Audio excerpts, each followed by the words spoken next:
Valorant is a largely popular free-to-play FPS game developed by Riot Games.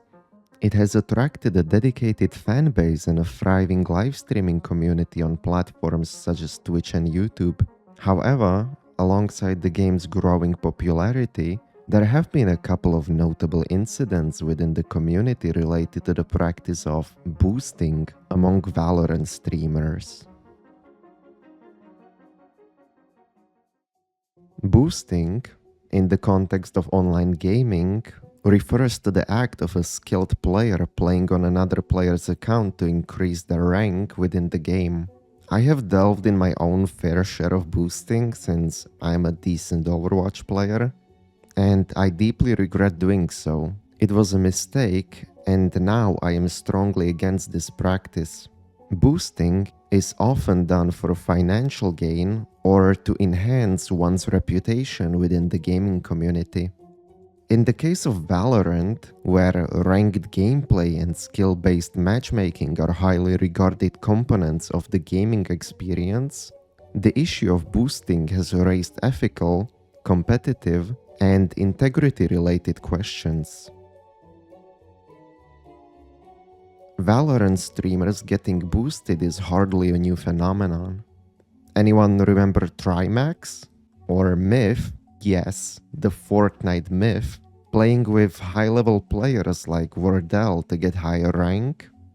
These occurrences happened around the launch of the game, with many players and streamers from different backgrounds trying out the game. But recently, a wave of new, less popular streamers realized they need something to attract new viewers. And with no original content to offer, and competitive skill rating being the most attractive thing to the average viewer, maybe other than a woman playing Valorant, these streamers started to increase their rank in any way they could. A recent popular example being Not Your Queen, who decided to 5-stack with her friends on Smurfs in order to achieve the highest rank in Valorant, Radiant. I will not delve deep into this situation, but I can assure you it's quite bizarre. Menmaro has made a great video about this drama, and I encourage you to watch it if you're interested. This one is wild to me, and I'm not going to watch the rest of this video because the rest of this video is kind of it's just it's like, oh, I'm a woman who's doing this, that's why there's so much hate. No, we have spoken about other people who have smurfed, especially if you're a long-time viewer of this channel. You know I've spoken against many content creators who have smurfed. Personally, I love this comment I found under the video. Keep it in mind, it will be relevant later. While it is definitely not in competitive spirit of the game to do something like this, 5-stacking, no matter the rank, is indirectly allowed by Riot to abuse, so there is not much you can do about this. What is not allowed by Riot though, is account sharing, and especially not account sharing in order to get boosted to higher rank. Speaking of that,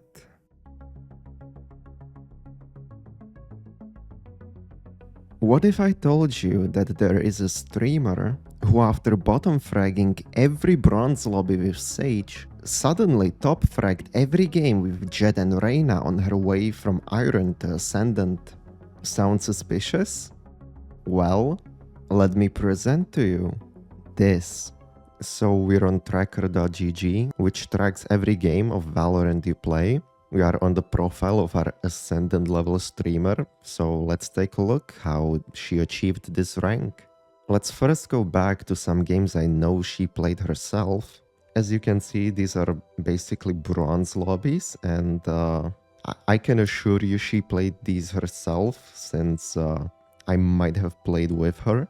It wasn't my intention to boost her, but I was clearly a better player, and we just wanted to play together. As you can see, she's basically bottom fragging all of these bronze lobbies. But hey, maybe I'm dwelling on the past. This was quite some time ago, so maybe she just improved. So how did she actually get from bronze 1 higher then? Did not play much in Act 3, Episode 7, also not much playtime. So when did this all actually happen? Let's take a look at the end of Episode 7. where she suddenly achieves a bronze 3, which is nothing impressive really, but for her this is still above average performance. So how did we get here? Well, let me show you her amazing performances. Oh, it's duoing with a better player and bottom fragging bronze lobbies while getting carried, alright. Maybe it was just a one-off game. Nope, same for the next game. Oh, she didn't bottom frag in this one, but she's still clearly getting carried. So this entire win streak is essentially just duoing with a better player and getting carried while bottom fragging every lobby pretty much. So you would think that a player who needs to duo or trio stack to even get out of bronze, and that is what happened pretty much every game, would not really be able to reach Ascendant. But suddenly, on December 17th, we reach a streak of really good performances. Well, let's continue to check out her improvement journey. In the next episode, she suddenly got gold, and with pretty good stats as well. It's nothing like super crazy, but overall good performances. So how did she improve that much? Well, as you can see, she really didn't. Her main of Sage still remains the same, it's just playing a bunch of Reyna and Neon, characters that she barely plays, and having insane stats on them. That is already suspicious, but if we go and look deeper into the games, it gets even better. You can see her Sage games, where she still plays, essentially bottom fragging while getting carried again. But there are those duelist games where suddenly she's MVPing the lobby. So how does that happen? A player who was not even a month before these games bottom fragging bronze lobbies is suddenly hard carrying gold lobbies? It's not impossible, but it's very crazy improvement. But then you take a look at these games right the next day after hard carrying these games on Duelist, and suddenly she's back to getting carried by gold and platinum player as well. She's supposed to be Ascendant. But this wouldn't be the most unbelievable thing to ever happen. Maybe she's just having ridiculously good games and just being inconsistent. Then why not stream these games? You're obviously playing daily, so why are you not streaming these ranked games? You're only streaming Swift plays. It makes no sense if you're this good and it's you playing. The few ranked games you did stream were absolutely terrible performances. So while this is already pretty unbelievable for me, where it gets truly ridiculous is the next act.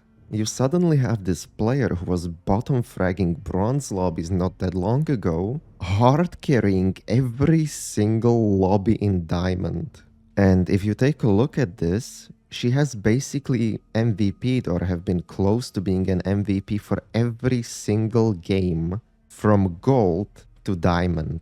There are still a couple of outliers where I believe it was her playing, like this Sage game, which is very unimpressive, so I completely believe she was playing this one. Or the 25th of February, where she played a Neon game and absolutely demolished this lobby, and the Sage game where she did not play that well.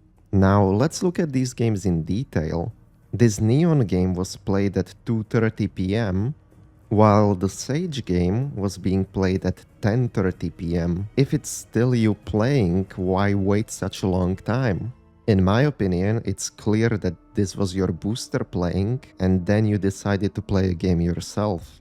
You can still find an occasional game of her playing horribly while getting carried by a much better player, but at around 8th of March, you can clearly see the change in performances suddenly going from not very impressive to hard dominating every single game. How does this crazy improvement happen in the span of a week pretty much? From being the worst player in your gold lobby on March 3rd, to being the best player in your Ascendant and Diamond lobbies on April the 3rd. It's literally 1 month, and you went from bottom frag in Gold to top frag in Ascendant. And what's even funnier is that it's not even on her main of Sage. It's genuinely just playing the booster characters of Reyna and Jet and having 90% win rate on both of them. She has in fact not played a single game of Sage this entire act, but has a nearly 100% win rate on almost every duelist.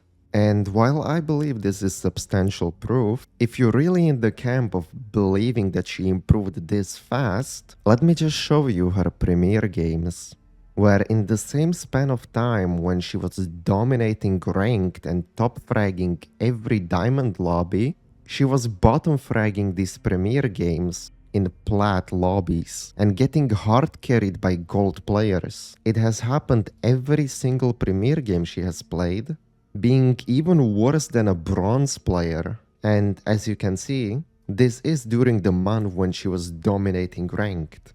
And it's not like she's playing against some crazy opposition, she is literally playing against the gold players. The same gold players she was dominating in rank in the same time period. If you look at her tracker score, it's horrendous, but her tracker score in ranked is pretty much perfect.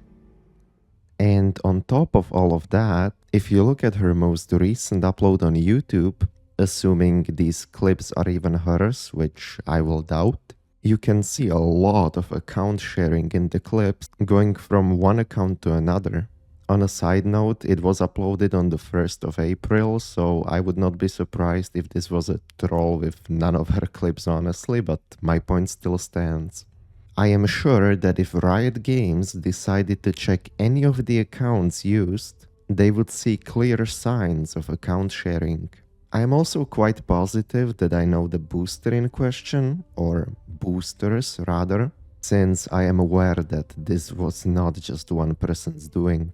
And there is a lot more you could expose her for, trust me on that one, but I believe this is not my place to talk about that.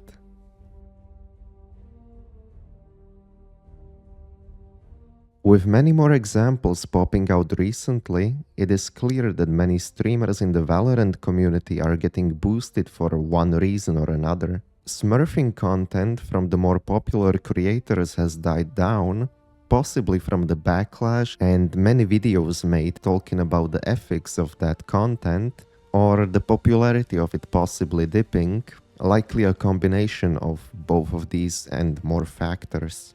But even though that content is not as prevalent as it once was, that doesn't mean that there are no people involved in these practices.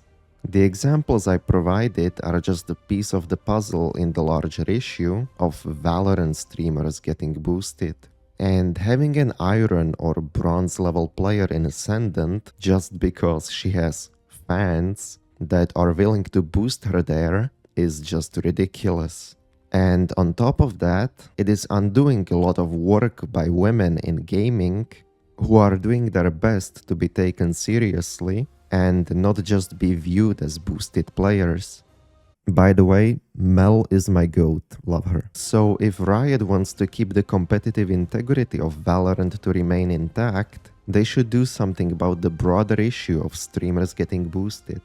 We've had some streamers get banned for smurfing, and it seemed to deter more streamers from attempting it. Sure, there are some still doing it, but you can never get rid of 100% of bad people. So having something similar be done in regards to this issue as well would likely be pretty effective. Let me know what you think would help with this problem, and I will see you in the next one.